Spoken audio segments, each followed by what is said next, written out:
Good evening friends, कैसे हैं आप सब। और उम्मीद करता हूं भाई कि आप लोग बिल्कुल अच्छे होंगे, बिल्कुल बिंदास होंगे, जहां पर भी होंगे आप लोग बिल्कुल स्वस्थ होंगे। सबसे पहले मैं आपको एक खबर दे देता हूं जिसे सुनकर के हो सकता है कि आपको खुशी मिले। और ये खुशी वाली खबर ये है कि पॉसिबल अभी भी है कि आप अगस्त के महीने में भारत बनाम श्रीलंका के बीच में 3 एक दिवसीय अंतर्राष्ट्रीय मैच और 3 T20 मैच आप देख सकते हैं। ये पॉसिबल है। अभी भी खबर आई है इस तरीके की कि आधिकारिक तौर पर अभी मना नहीं किया गया है। और श्रीलंकन क्रिकेट बोर्ड की तरफ से यह खबर आ रही है कि इस समय पॉजिटिव बातचीत चल रही है श्रीलंकन क्रिकेट बोर्ड और बीसीसीआई के बीच में। और यह भी संभव है कि हो सकता है कि आपको ओडीआई मैचेस जो हैं वो 3 आपको ओडीआई मैच देखने को मिल जाए और 3 T20 मैच भी देखने को मिल जाए। या यह भी हो सकता है कि ओडीआई के मैचेस की संख्या 2 कर दी जाए और T20 मैचेस की संख्या जो है वो 3 की जगह 5 कर दी जाए। यह भी संभव नजर आ रहा है। लेकिन अच्छी बात यह है कि हो सकता है कि आपको विराट कोहली और रोहित शर्मा अगस्त के महीने में खेलते हुए दिख जाएं, क्योंकि इससे पहले जो शेड्यूल था वो था कि भाई हम बांग्लादेश में जाएंगे, वहां पर हम मैचेस खेलेंगे। लेकिन ऑब्वियसली बात है कि बांग्लादेश का जो दौरा था वो अब पोस्टपोन्ड कर दिया गया, रद्द नहीं हुआ। वो अगले साल अब कहा जा रहा है कि 2026 में भारतीय टीम बांग्लादेश के दौरे पर जाएगी। अगर बांग्लादेश में सब कुछ ठीक ठाक रहा तो भारतीय टीम जाएगी, इस समय जो खबर आई है।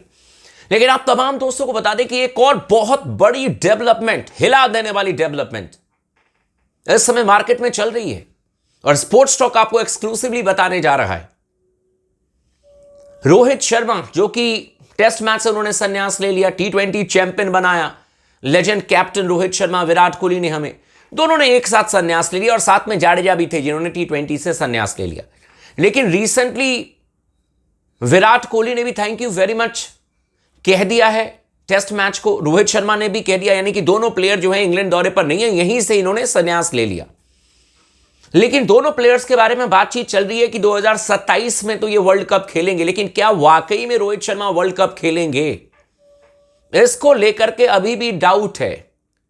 क्योंकि खबरें इस तरीके की आ रही हैं कि रोहित शर्मा अगर खेलेंगे तो क्या कप्तानी करेंगे और भारत का नेक्स्ट ओडीआई कैप्टन क्या शुभमन गिल हैं।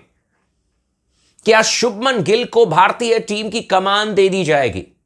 अब इसको लेकर के एक बड़ी अपडेट आ रही है। अपडेट यह है कि बीसीसीआई के ही कुछ अधिकारियों का मानना है, इस तरीके से खबरें आ रही हैं कि शुभमन गिल बहुत अच्छे प्लेयर है, चैंपियन खिलाड़ी हैं और टेस्ट मैचेस में जिस तरीके से उन्होंने कप्तानी की है ठीक ठाक रहा है। लेकिन ऑब्वियसली बात है कि ओडीआई क्रिकेट एक अलग फॉर्मेट है। लेकिन उनके सामने में शुभमन गिल जैसे माने बहुत बड़े प्लेयर हैं, तो उनके सामने में श्रेयस अय्यर भी दावा पेश कर रहे हैं। और कुछ बहुत ही डिसीजंस मेकर्स का यह भी कहना है कि 3 फॉर्मेट में 3 अलग कैप्टन्स होने चाहिए और हो सकते हैं। ये आप देख सकते हो। T20 फॉर्मेट में सूर्य कुमार यादव इस समय कप्तानी कर रहे हैं। टेस्ट मैचेस की कप्तानी शुभमन गिल को दी गई है। ओडीआई की कप्तानी जब भी रोहित शर्मा छोड़ेंगे, और जब मैं कह रहा हूं कि जब भी छोड़ेंगे, इसका मतलब आप समझ लीजिए कि चीजें जो हैं वो हो सकता है कि जल्दी निकट भविष्य में आपको देखने को मिल जाए। जबकि मैं खुद रोहित शर्मा का बहुत बड़ा फैन हूं, विराट कोहली का बहुत बड़ा फैन हूं, लेकिन जो खबरें आ रही हैं वो मैं आपको बता रहा हूं, यह संभव है। और आप लोगों को याद होगा कि जब Sydney test match Rohit Sharma ने नहीं खेला था, उसी समय स्पोर्ट्स टॉक ने कह दिया था कि मेलबर्न में आप लोगों ने रोहित शर्मा को टेस्ट मैच क्रिकेट में आखिरी दफा देखा है। बहुत सारे लोगों ने आकर के मुझे अनाप शनाप कह दिया, लेकिन बात वही सही रही। उसके बाद रोहित शर्मा टेस्ट मैच नहीं खेले।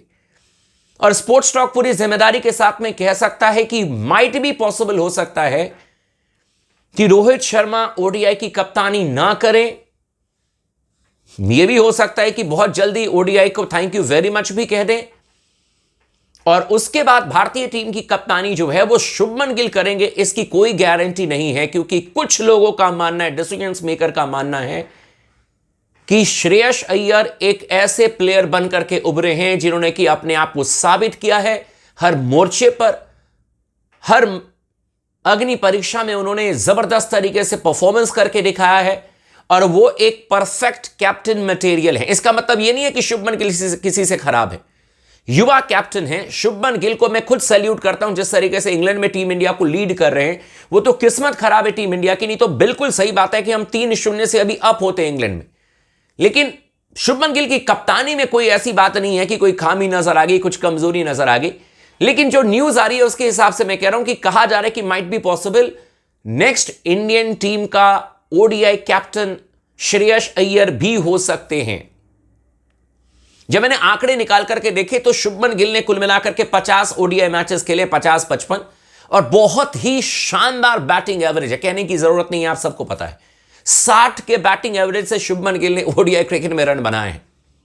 फिर मैंने कहा कि श्रेयस अय्यर का भी देख लेते, क्योंकि रिसेंटली तो उन्होंने बहुत अच्छी बैटिंग की है, चैंपियंस ट्रॉफी में मैन ऑफ द सीरीज थे, और वो 5 या 6 नंबर पर बैटिंग करते हैं, यानी कि काफी नीचे बैटिंग करते हैं, कई बार 4 नंबर पर वर्ल्ड कप में खेले, और इनका भी बैटिंग एवरेज लगभग 49 का है। 70 ओडीआई मैचेस खेल चुके हैं, यानी कि 20 मैच ज्यादा खेले हैं शुभमन गिल से। एक्सपीरियंस 20 मैच का ज्यादा है श्रेयस अय्यर के पास में। ऑब्वियस सी बात है कि श्रेयस अय्यर थोड़े से पुराने प्लेयर भी हैं, और कुछ लोगों का मानना है कि हमें तीनों फॉर्मेट में 3 अलग अलग कैप्टन्स होने चाहिए।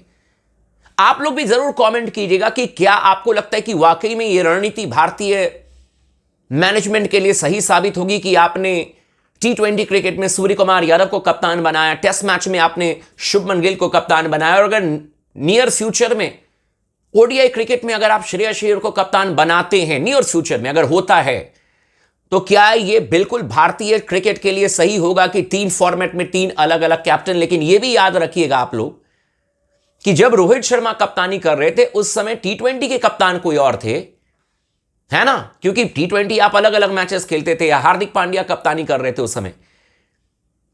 रोहित शर्मा ओडीआई और टेस्ट मैच दोनों संभालते थे। लेकिन अब जो नई डेवलपमेंट आ रही है उसके हिसाब से कहा जा रहा है कि हो सकता है कि 3 अलग अलग कैप्टन देखने को मिले, और श्रेयस अय्यर मुझे कोई दिक्कत नहीं है। श्रेयस अय्यर ने प्रूव किया भाई, केकेआर के लिए वो आईपीएल ट्रॉफी उन्होंने उठाया। इस बार देखो पंजाब की टीम को 10 सालों से जो टीम क्वालिफाई नहीं कर पा रही थी टॉप 4 में, उनको वो लेकर के चले गए सीधे फाइनल में। इसके अलावा दिल्ली कैपिटल्स की टीम को फाइनल खिलाया हुआ, तो एकदम he tried and trusted captain है, जबरदस्त तरीके से परफॉर्मेंस उन्होंने की है, कप्तान मटेरियल हैं, he is leading from the front, her match में रन कर रहे हैं भारतीय टीम के लिए, तो उसमें कोई दिक्कत नहीं है। मैं तो कह रहा हूं कि भाई as a Indian cricket team fans हम दोनों के हम लोगों के लिए दोनों हाथों में लड्डू है, चाहे वो शुभमन गिल कप्तानी करें या श्रेयस अय्यर कप्तानी करें।